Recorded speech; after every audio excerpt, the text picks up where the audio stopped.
কোনো কিছুর উদ্যোগ নিয়ে যতটা সহজ তা বাস্তবায়ন করা ততটাই কঠিন। তবে মনে রাখবেন, চেষ্টাই সফলতার চাবিকাঠি। কিছুদিন আগে আমি আপনাদেরকে ভিডিও শেয়ার করছিলাম যে আমি একটা বাগান তৈরি করতেছি। আসলে আমি এখন এমন একটা বয়সে উপনীত হয়েছি যেখানে আমাকে একটা কিছু করা দরকার। যেহেতু আমি মধ্যবিত্ত ফ্যামিলি থেকে বিলং করি, পরিবারের মধ্যে বড় ছেলে হওয়ার জ্বালা অন্যরকম, তবু সবকিছুর জন্য আলহামদুলিল্লাহ। আসলে আমার শহরে থাকতে ইচ্ছে করে না, যদি একদিন যেতেই হয় শহরে তবে আমি চলে যাব বিদেশ। আমার মনের স্বপ্ন হচ্ছে গ্রামে থেকেই কিছু করার, কিন্তু মধ্যবিত্ত ফ্যামিলি হওয়ার কারণে এটা নাও হতে পারে। তবু রবের প্রতি করলাম তাওয়াক্কুল, তিনি যা রাখছেন কপালে। বাদ দেন, আসেন ভিডিওর মেইন টপিক। তো দেখলেন খোরাখুরি করলাম আবার গোবর সার। আসলে আমি যেহেতু ছোট্ট করে এই বাগানটা শুরু করতেছি পরিবারের চাহিদা মেটানোর জন্য, তাই আমি আধুনিক পদ্ধতি ব্যবহার করে এখানে চেষ্টা করতেছি একটু ভালো ফলন ফলানোর জন্য। চিরাচরিত নিয়ম বাদ দিয়ে একটু আধুনিক পদ্ধতিতে গেলাম, দেখি কেমন হয় ফলন। আসলে আমি যেটা করতেছি সেটা সম্পূর্ণ ইউটিউব দেখে করা। এই কাজটার প্রতি আমার আগে পিছিয়ে কোনো ধারণা নাই, আমার কোনো এর প্রতি কোনো এক্সপিরিয়েন্স নাই।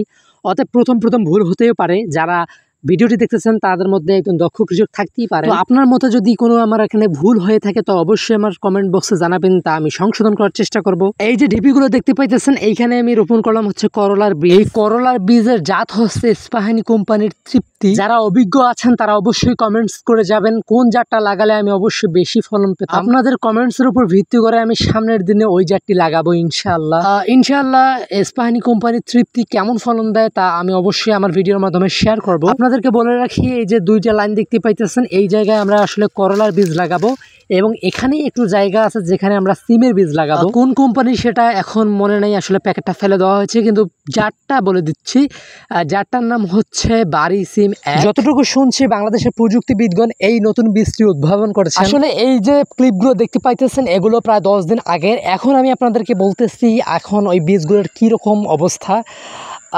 আলহামদুলিল্লাহ, যে ইস্পাহানি কোম্পানির তৃপ্তিটা আছে এটাও গাছ গাজিয়ে গেছে এবং বাড়ি সিম 1 এটার গাছও অনেক বড় হয়েছে, যেটা আমি পরবর্তী ভিডিওতে আপনাদেরকে জানিয়ে দেব বা দেখিয়ে দিব। বলতে গেলে আমি এখন স্টুডেন্ট মানুষ হিসাবে ততটা সময় না পেলেও যেটুকু সময় পাই সেটুকুই কাজ করি। আসলে একদিনে এই পুরো কাজটা আমি শেষ করি নি, প্রায় 3 থেকে 4 দিন কাজ করছি এই জায়গায় বলতে কোনোদিন মনে করেন 2 ঘন্টা দিচ্ছি জমিটাকে তৈরি করার জন্য, কোনোদিন আগাছা পরিষ্কার করছি, কোনোদিন আবার সার নিতে গিয়েই ঝামেলা হয়েছে, আবার কোনোদিন আবার বীজ কিনতে গিয়ে ঝামেলা, অনেক ঝামেলার পর এই জিনিসটা তৈরি হয়েছে। তবে আলহামদুলিল্লাহ এখন যে ডেকোরেশনটা করেছি তা দেখে আপনারা মুগ্ধ হবেন।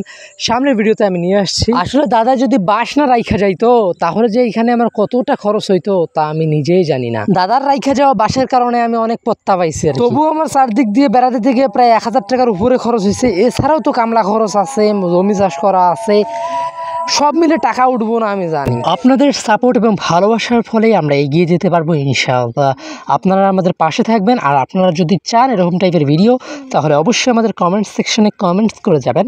আর ফেসবুক থেকে দেখলে পেজটাকে ফলো এবং ইউটিউব থেকে দেখলে চ্যানেলটাকে সাবস্ক্রাইব করে যাবেন। তো আজকের মতো এই পর্যন্তই, সব ভালো থাকবেন, সুস্থ থাকবেন।